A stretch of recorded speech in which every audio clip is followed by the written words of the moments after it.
Bonjour très chers frères et sœurs, merci de me recevoir chez vous. Je suis votre frère le docteur Raphaël Gamba. Nous voulons partager sur le discours de Paul Kagame de tout à l'heure.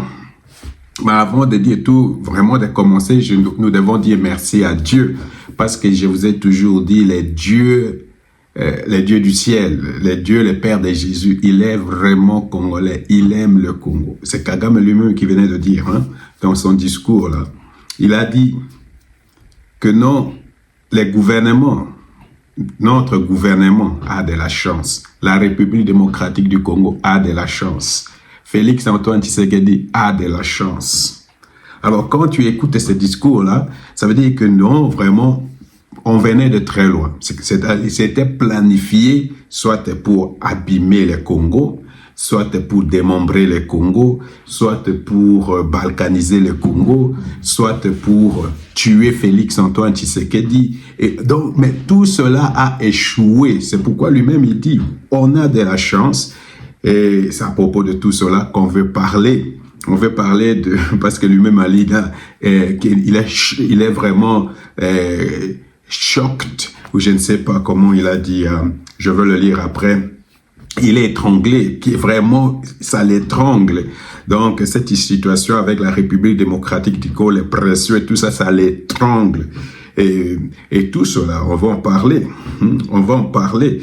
Mais avant de parler de tout cela, je voulais vraiment planter les décors pour que vous compreniez ce que Kagame a dit et pourquoi c'est une bonne chose pour moi, pour nous. Pourquoi je pense que par Félix Tshisekedi, Dieu a sauvé le Congo.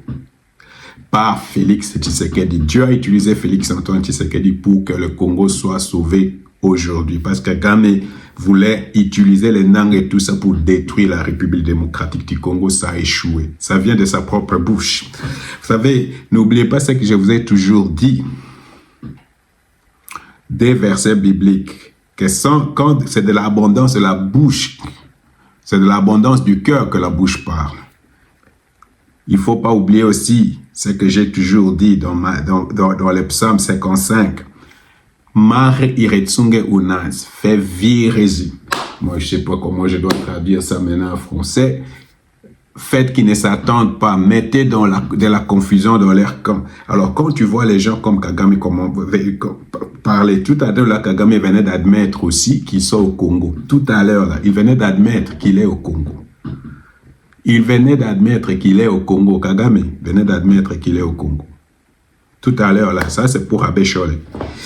Il venait de l'admettre. Alors quand tu vois la madame et l'ambassadrice qui sort et qui parle comme ça, tu vois une Nduringihiri qui sort, tu vois, comment il s'appelle encore, leur pontin, Nanga qui sort et parlait et les Abbé Cholé. Cette fois-ci, il doit regarder parce que Kagame venait de confirmer qu'ils sont en République démocratique du Congo. Alors, c'est de ce discours-là que nous voulons analyser. Je vais sortir ces quelques éléments tout simplement pour vous mettre dans la tête de Kagame et comprendre ou même sentir ce que Kagame est en train de sentir. Alors, c'est pour dire que cette histoire a échoué, lamentablement échoué. Quand quelqu'un vous dit vous avez de la chance, ça veut dire que vraiment, c'est fini, c'est fini. Ok. Alors, je dois d'abord vraiment vous placer dans le contexte, comment Kagame est arrivé à ce qu'il est arrivé à dire les choses qu'il a dit dans son discours aujourd'hui et dans leur histoire. Comment ça s'appelle cette histoire où il a parlé? Ça a un nom bizarre et difficile, je dois le lire. Alors, il faut m'excuser, surtout les gens qui parlent Kinyarwanda.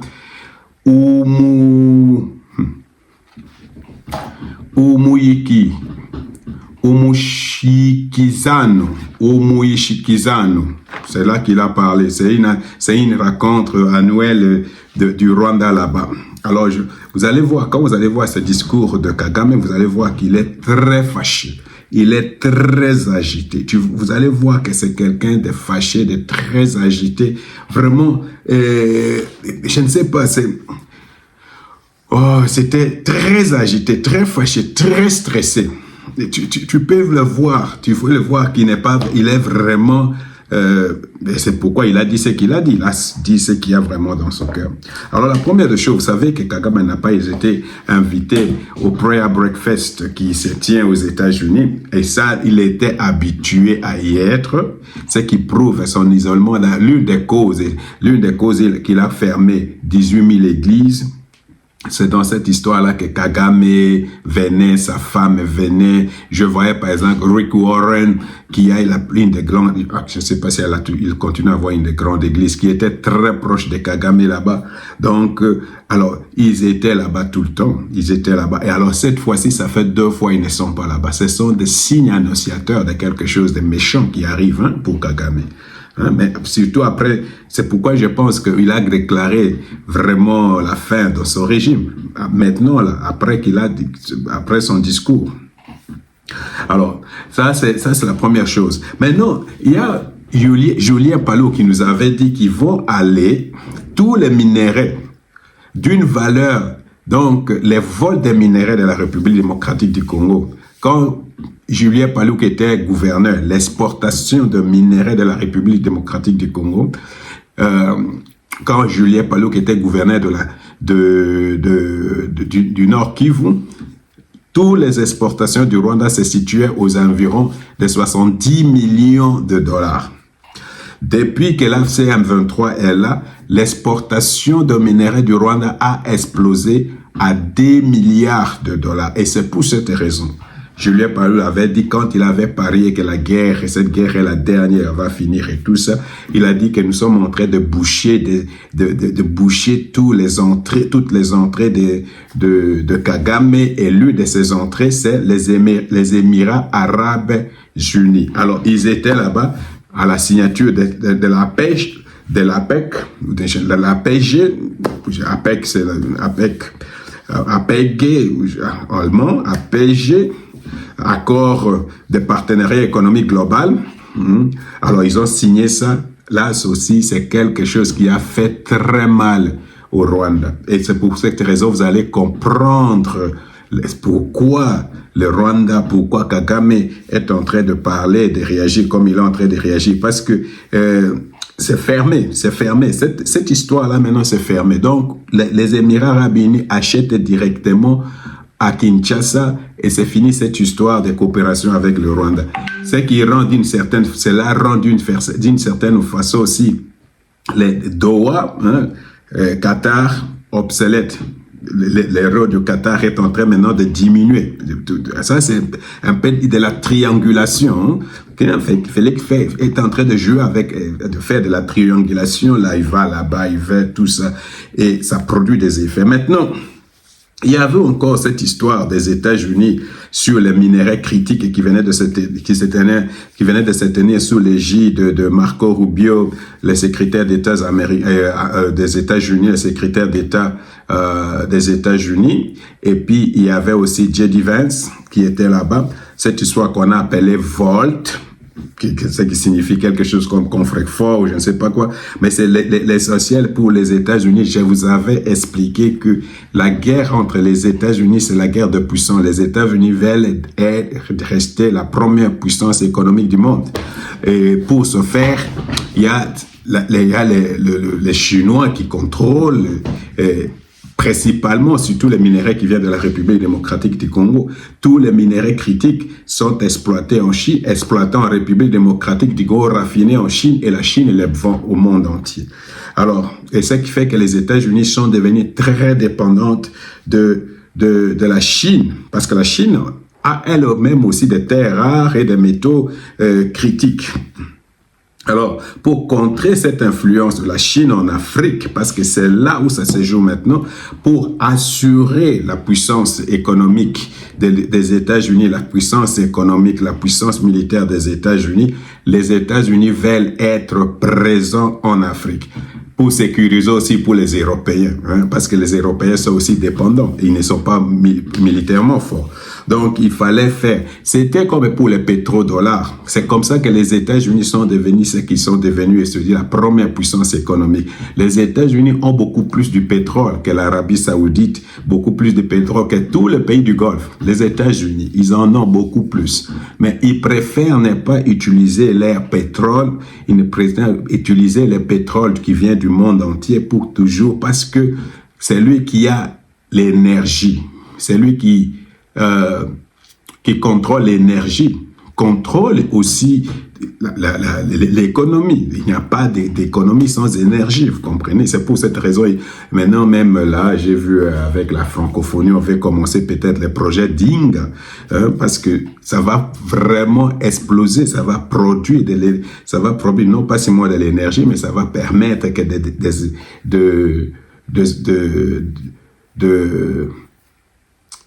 des entreprises avec des investissements lourds viennent à République démocratique du Congo. Alors, à ce point ici, les États-Unis ce n'est plus les pétrodollars, excusez-moi l'expression, ça devient comme les minéraux dollars, ou je ne sais pas, là je suis en train d'inventer un mot, les minéraux dollars. Donc, maintenant, ils veulent assurer leur puissance en mettant la même mise sur les minéraux critiques. Et dans ce contexte ici, la République démocratique du Congo joue le rôle central. Ça devient comme, je ne sais pas comment je peux dire, c'est comme la locomotive. Parce que quand vous voyez les cobaltes, les lithium, les cuivres, tout ce qu'on a besoin, les terres rares, tout ce qu'on a besoin, les États-Unis ont besoin, il y en a en République démocratique du Congo.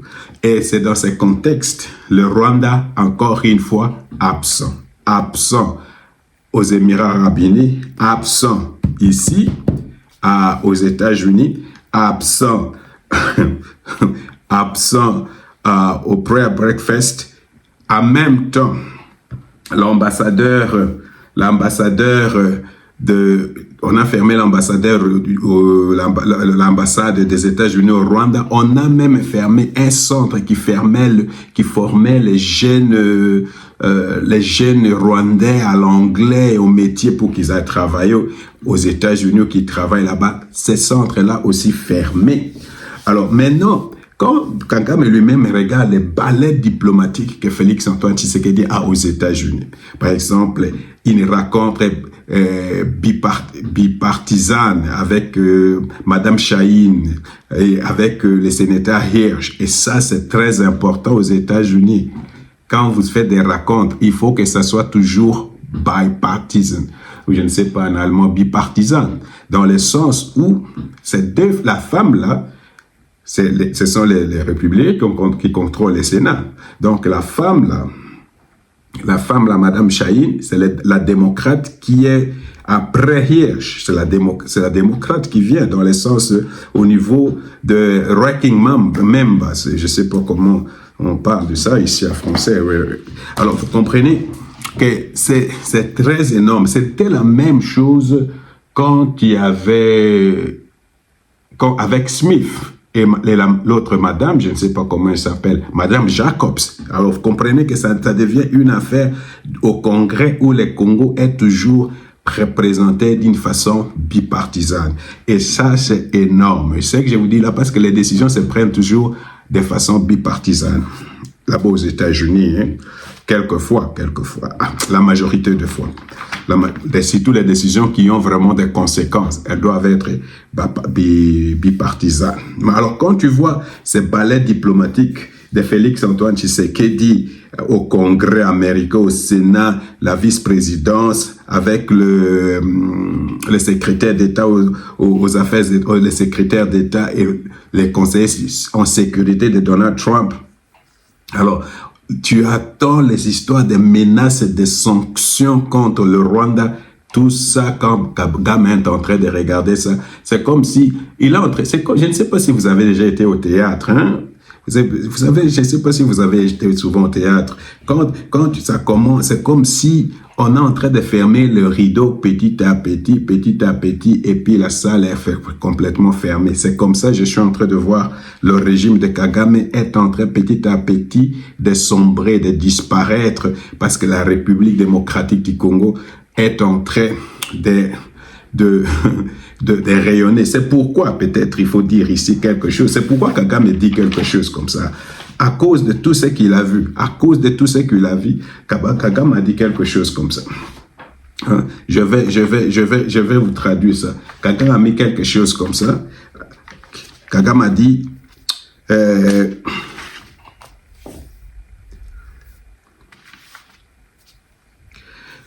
les Congolais sont très chanceux. Les Congolais sont chanceux. C'est Tshisekedi qui se met debout et qui insulte les gens, qui menace les gens.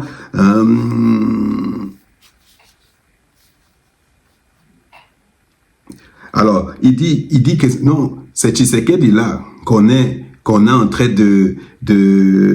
est chancé et on vient toujours lui dire non, tu dois faire ceci, tu dois faire cela, tu dois faire cela. Et il dit à propos de ce Tshisekedi que non, you treat a country or a president or a government like a spoiled child.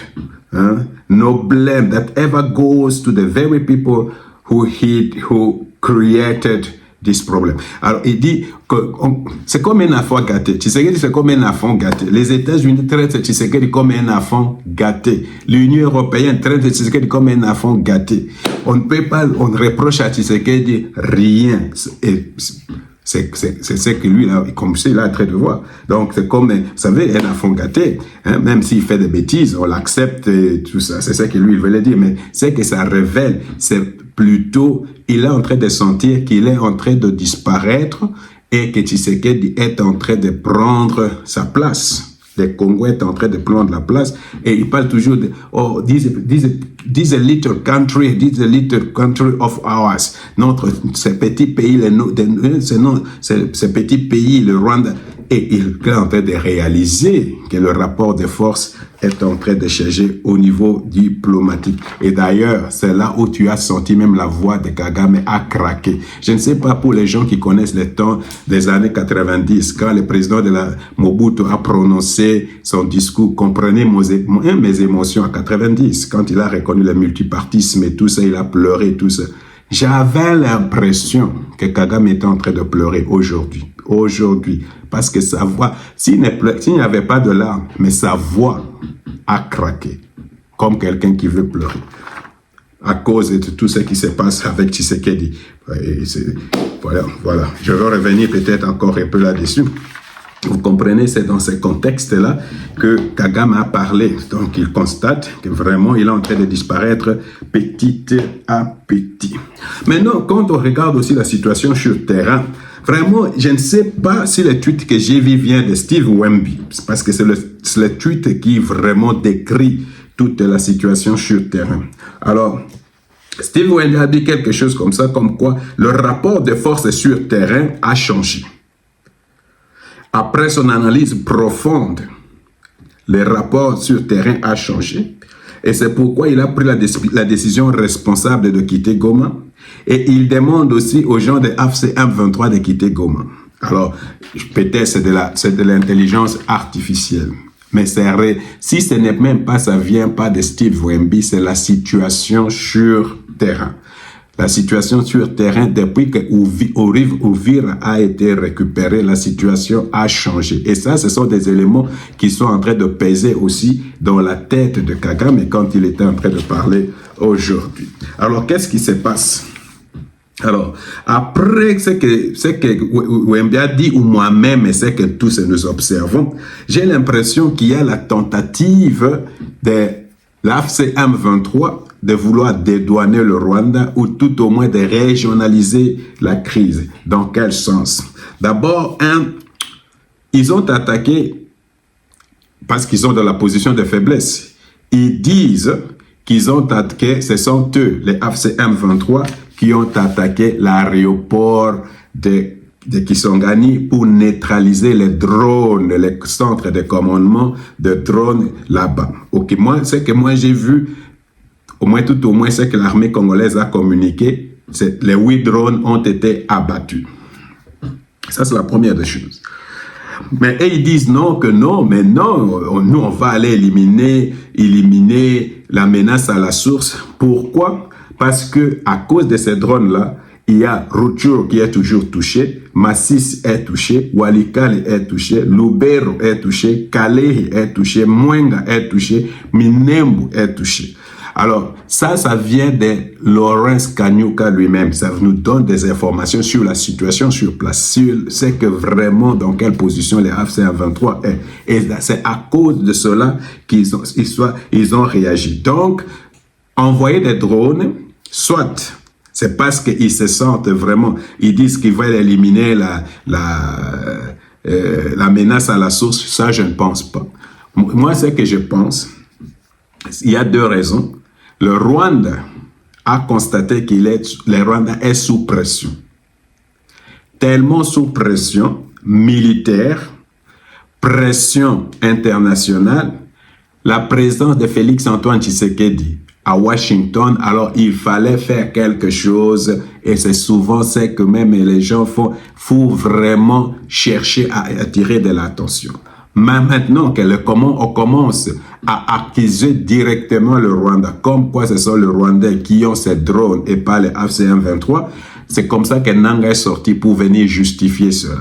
C'est comme ça que Laurence Kanyuka est sorti pour dire non, ne cherchez pas les responsables ailleurs. L'opération menée à Kisangani a été réalisée par les forces de l'AFC M23 avec le matériel militaire abandonné à Kavumu et à Goma et tout ça. Alors c'est une façon tout simplement de vouloir encore une fois dédouaner le Rwanda. Pourquoi moi je pense que le Rwanda, c'est parce que je pense que soit c'est venu du Sud-Soudan, soit c'est venu du Centrafrique.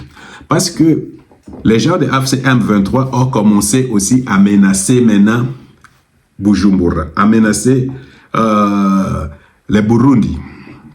Alors il y a Kagame qui disait que nous et le Burundi, nous étions comme un pays, comme de twins, et maintenant le Burundi a choisi le Congo et des choses. Vous comprenez que ça commence on veut vouloir parce que Kagame est sous pression et Kagame veut pour un peu vraiment se donner un peu peut-être de l'espace, il veut généraliser ou tout au moins régionaliser les conflits. Donc, c'est une tentative pour moi d'impliquer la République centrafricaine, d'impliquer le Sud-Soudan, d'impliquer le Burundi et créer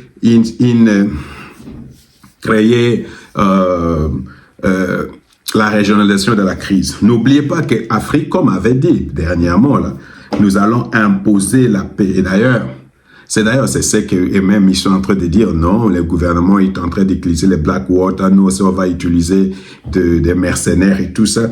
Alors, c'est Laurence Kanyuka qui a dit quelque chose. Écoute, pour vous montrer que ces gens-là sont en difficulté, il dit le gouvernement doit choisir entre la guerre de destruction, entre la guerre et la paix. On lui donne au gouvernement la chance. S'il veut la guerre totale, on va donner la guerre totale. S'il veut la paix, qu'il s'engage à la paix. Alors, c'est dans ce contexte-là de pression.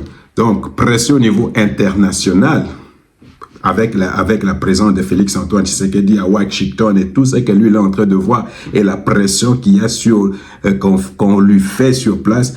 Et il sait qu'il voit aussi sur le terrain. C'est ce qui a conduit Kagame à sortir les discours qu'il a sortis maintenant.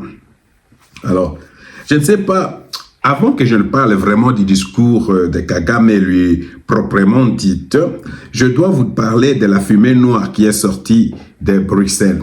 Il y avait un mini-conclave à Bruxelles. D'abord, il y a Dr Mukwege qui est sorti pour dire non, pour lui, les histoires de dialogue, il n'y a pas d'opportunité tant qu'il y a les militaires rwandais sur notre territoire congolais. Donc, la priorité, c'est d'abord la restauration de l'autorité de l'État, c'est d'abord l'intégrité territoriale et la souveraineté de l'État. Donc, il est sur la même longueur que Félix Antoine Tshisekedi. Et puis, il faut établir les responsabilités, la justice et tout ça. Pendant ce temps, je vois Je vous avais fait une vidéo comme quoi je suis en train de voir qu'on est en train de faire des recrutements maintenant en Europe. D'abord, c'est pourquoi je parle de fumée noire. Ça a échoué. Quand tu vois, par exemple, comment il s'appelle, ce musicien? Je ne sais pas si c'est un musicien. Oh. Wayambo. Bokechu. Avec Pamela, avec une certaine Pamela, Grâce Pamela, ou une certaine Pamela, avec Kapinga, avec Luawa. Je me pose la question, pourquoi nous les Congos on aime la médiocrité? Pourquoi nous les Congos on aime la médiocrité? Vraiment.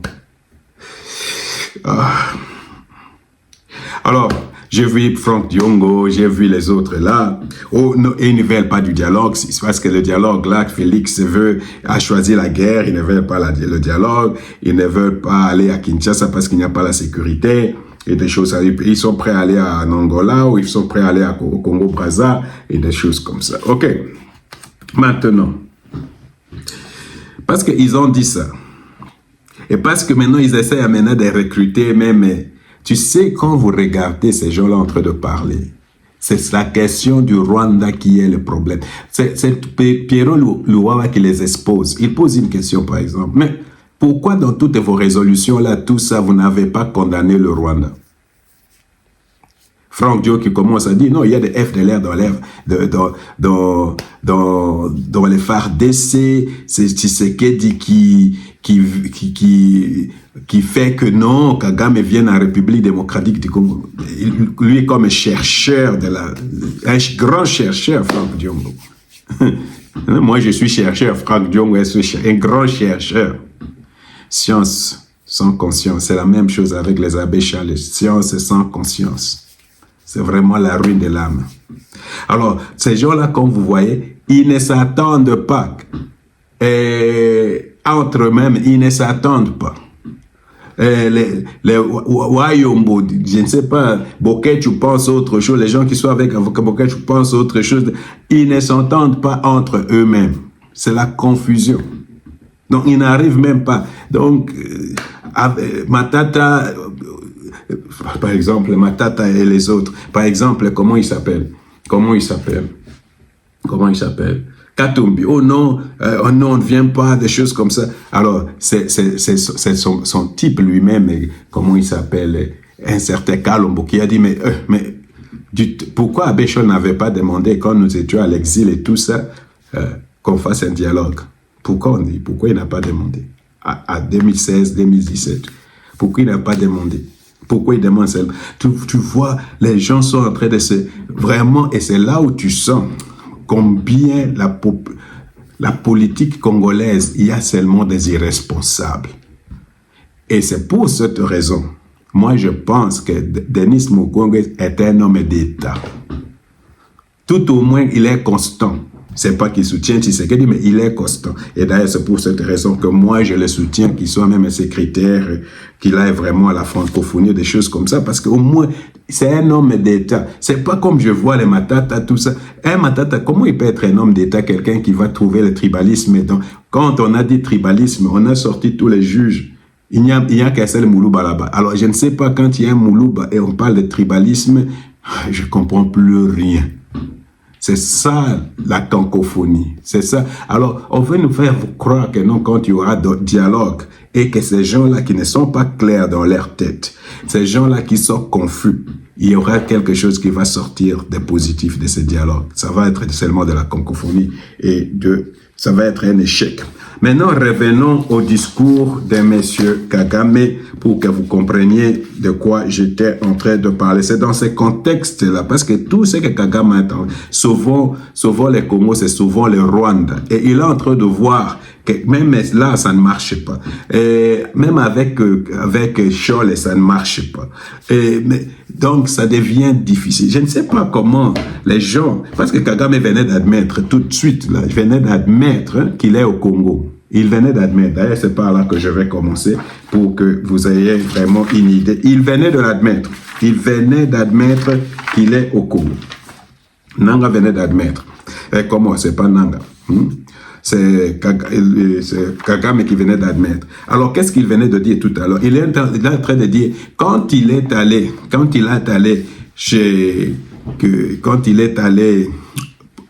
était interviewé par CNN, il y avait la question de savoir s'ils sont au Congo. Alors, s'il accepte qu'ils sont au Congo, on ne va plus s'occuper d'autres problèmes qu'on parle. On va mettre ces problèmes-là sur son dos. Alors, c'est pour cette raison, on a habillé cette histoire comme des mesures défensives. C'est Kagame qui dit ça. Habiller ça comme des mesures défensives. Pourquoi? Et c'est pour cette raison, pour les gens qui soutiennent Nanga et tout ça. Nanga fait partie des mesures défensives de Kagame, la disposition de Kagame pour sa sécurité intérieure en République démocratique du Congo. Les chefs c'est Nanga, les chefs c'est Bisimwa, les chefs c'est Makenga. Donc, en République démocratique du Congo, ces gens-là sont en train de travailler pour les comptes du Rwanda. C'est ce que Kagame venait de dire tout à l'heure. Ce sont des dispositifs de sécurité défensive, des mesures défensives. Alors, si tu dis oui, que nous sommes sur terrain, il a pris les ministres et leurs ministres de justice et il a pris les juristes qui étaient dans la salle en témoin. On va nous accuser que nous sommes sur place. On va nous traduire en justice. Alors c'est pour cette raison, lui, Kagame ne peut pas accepter, ne peut pas dire oui, nous sommes sur terrain. Mais sinon, nous sommes là-bas, mais sous forme de ce qu'il a appelé mesures défensives. Voilà. Alors les gens, il y en a des gens, il y a l'abbé Scholl qui va vouloir maintenant dédouaner Kagame. L'abbé Scholl qui va venir... Parce que lui-même, il lui est revenu sur ça. Il va venir maintenant expliquer, oh non, ce sont les mesures défensives. C'est Kagame qui dit mesures défensives tout simplement comme une façon pour ne pas être traduit en justice. Pour ne pas dire nous sommes sur place. Parce que si nous acceptons que nous sommes sur place, on va nous traduire à justice. C'est ce que lui il a dit. Mais sinon, les mesures défensives sont pour sa sécurité et c'est Nanga et les autres qui sont là-bas utilisés comme partie de cette mesure défensive. Alors, c'est ce que monsieur Kagame lui-même venait de dire. Maintenant, M. Kagame a révélé quelque chose de très important parce que M. Kagame nous a dit qu'il est vraiment sous pression. Il est vraiment sous pression. Je ne sais pas, peut-être je dois vous le lire ça. Il est énormément sous pression. Hein? Il est énormément sous pression. Mais avant de vous lire ça, non, je dois commencer par là. Il est vraiment sous pression. C'est lui-même qui venait de le dire. Hein? C'est lui-même qui l'a dit. Alors, il dit ceci, je vais le lire. Je vais d'abord le lire et puis je vais traduire. Il dit ceci. Il dit ceci. The amount of threat we come under on a daily basis. We will do this.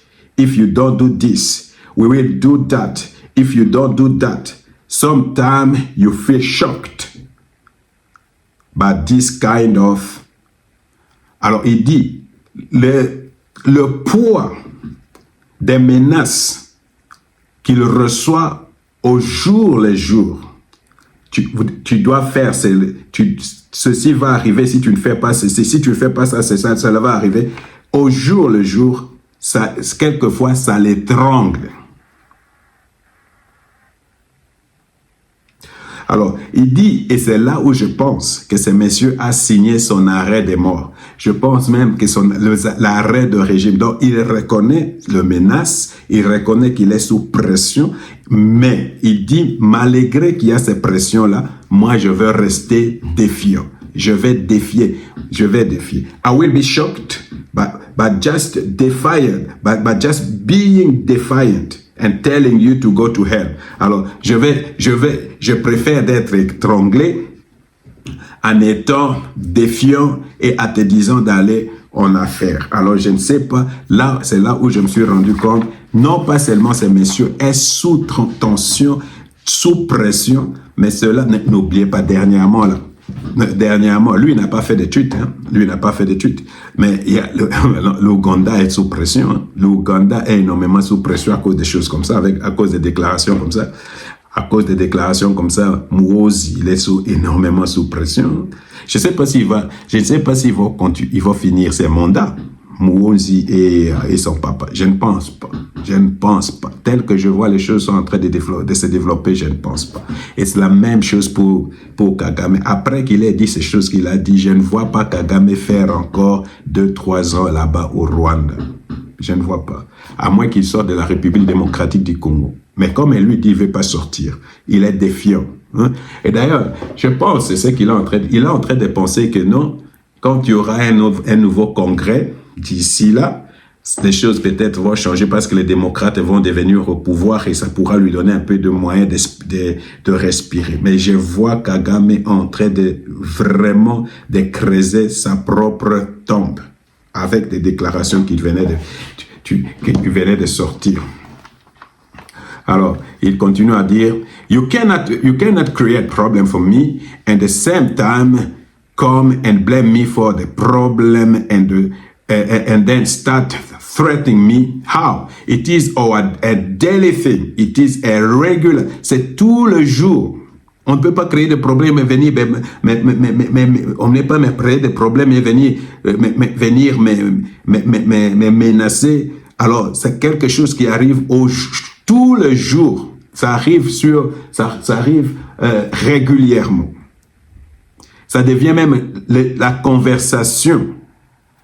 Alors, donc, s'il y a une conversation avec Kagame, si on est en train de parler avec Kagame, c'est ça seulement des menaces. Il reçoit toutes les conversations, ça devient seulement des menaces. C'est dans ce contexte-là qu'il a commencé à dire combien la République démocratique du Congo est chanceuse, combien Félix Antoine Tshisekedi est chanceuse, combien le gouvernement congolais est chanceux. Pourquoi? Parce qu'au lieu, malgré tout ce qu'il fait, malgré tout ce qu'ils font, mais on les accuse de rien, mais on accuse tout sur le Rwanda. On accuse tout sur le Rwanda. Et c'est là, quand il a commencé à parler de Félix Tshisekedi comme un enfant plutôt gâté, et un enfant qui est chouchouté, aimé, qui ne reçoit pas de blâme et tout ça, c'est là que sa voix a craqué. C'est là que sa voix a craqué. Pourquoi? Parce qu'il a réalisé que c'est la fin. La fête est en train d'arriver, mais à grands pas. Voilà ce que Kagame a dit aujourd'hui. Je voulais finir par dire une chose. Quand Kagame parle comme ça, et quand nous voyons des choses comme ça, et que nous disons que vraiment nous louons Dieu, parce que Félix Tshisekedi est président de cette République démocratique du Congo pour l'instant maintenant, Dieu est en train de l'utiliser. Dieu est en train d'utiliser pour finir avec les gens comme Kagame. Alors, tu comprends que tel que moi je vois, tel que moi j'ai vu Kagame aujourd'hui, sa façon de parler, c'est vrai, il est défiant, mais sa voix est en train de trembler, sa voix a craqué. Ça veut dire que c'est quelqu'un qui est énormément sous pression. Alors, quand j'attends, par exemple, c'est M. Smith, le congressman Smith, dire des choses comme quoi nous sommes en train de mettre la pression sur l'administration. On ne peut pas faire les choses à moitié. Vous avez mis votre signature, vous avez apposé votre signature. Il faut arrêter de tuer les gens. Ça veut dire il y aura des sanctions. Il dit il y aura bientôt encore peut-être de sanctions. Donc tu comprends que Kagame est vraiment sous pression. Et quand je vois même, c'est comme si la France est en train aussi de se désolidariser, et je suis en train de voir l'Union européenne, tout le monde est en train de s'éloigner de lui, de Kagame. Kagame est au bout, c'est fini. C'est fini. Ce discours révélateur, c'est un discours révélateur. Ça révèle ce que les situations au Rwanda, ça révèle la situation à Kigali, ça révèle la situation même au sein du pouvoir de Kagame. Ce qu'il venait de dire aujourd'hui montre que c'est un régime qui est déjà au bout. C'est fini. Que le Seigneur vous bénisse.